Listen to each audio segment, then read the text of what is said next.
ഇതാണ് ഞങ്ങളുടെ ആമി അമ്മുടും. കുരുത്തക്കേട് എന്താണെന്നറിയാത്ത പാവം കുട്ടി. കുരുത്തക്കേട് നമ്മുടെ ശ്രദ്ധയിൽപ്പെട്ടാലോ ഇതുപോലെ നൈസിനങ്ങ് മുങ്ങിക്കളയും. ശകാരിച്ചാലോ ഇതുപോലെ തലയാട്ടി കാണിക്കും. ഇതിപ്പോൾ ഒരു ട്രിക്കാക്കിയോ എന്നൊരു സംശയമില്ലാതില്ല. ഫുഡിനോടാണോ ഞങ്ങളോടാണോ സ്നേഹമെന്ന് ചോദിച്ചാൽ സംശയം വേണ്ട, ഫുഡ് തന്നെയാണ് മെയിൻ. അതിനായി എന്തും ചെയ്യാൻ എന്റെ കുട്ടിക്ക് മടിയില്ല. പക്ഷെ അതിനൊരു പരിധിയുണ്ട് കേട്ടോ. ദേഷ്യം വന്നാൽ ആള് പുലിയാണ്. ഫുഡിനായി ഇരിക്കണോ, കിടക്കണോ, എഴയണോ, ഉരുളണോ, എന്തിനും അവള് തയ്യാറാണ്. എന്തിനു പറയുന്നു, ചാവാൻ വരെ അവള് തയ്യാറാണ്.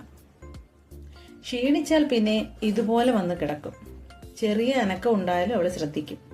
ഇവളോടുള്ള ബഹുമാനം കാരണം മുകളിലത്തെ താമസക്കാരൊക്കെ സൗണ്ട് ഉണ്ടാക്കാതാണ് കയറി പോകുന്നത്. പ്രത്യേകിച്ചൊന്നും ഇല്ലെങ്കിൽ പിന്നെ ആള് കൂളാണ്. പിന്നെ ഇതുപോലെ സ്നേഹിക്കാൻ ആരെങ്കിലും കിട്ടിയ അമ്മുട് ഫുൾ ഹാപ്പിയാണ് കേട്ടോ. അവൾക്ക് ഇതുപോലെ മസാജ് ചെയ്ത് കൊടുക്കുന്നത് ഭയങ്കര ഇഷ്ടമാണ്. ഹരം പിടിച്ചാലുള്ള കുഴപ്പമെന്ന് പറഞ്ഞാൽ പിന്നെ നമ്മൾ അവിടെ നിന്ന് എണീക്കാൻ അവള് സമ്മതിക്കൂല. ഇതൊക്കെയാണ് ഞങ്ങളുടെ അമ്മുടുവിന്റെ കൊച്ചു കൊച്ചു കൊച്ചു കൊച്ചു വിശേഷങ്ങൾ. അപ്പൊ ബാക്കി വിശേഷങ്ങളുമായി പിന്നെ കാണാം. ടാറ്റാ.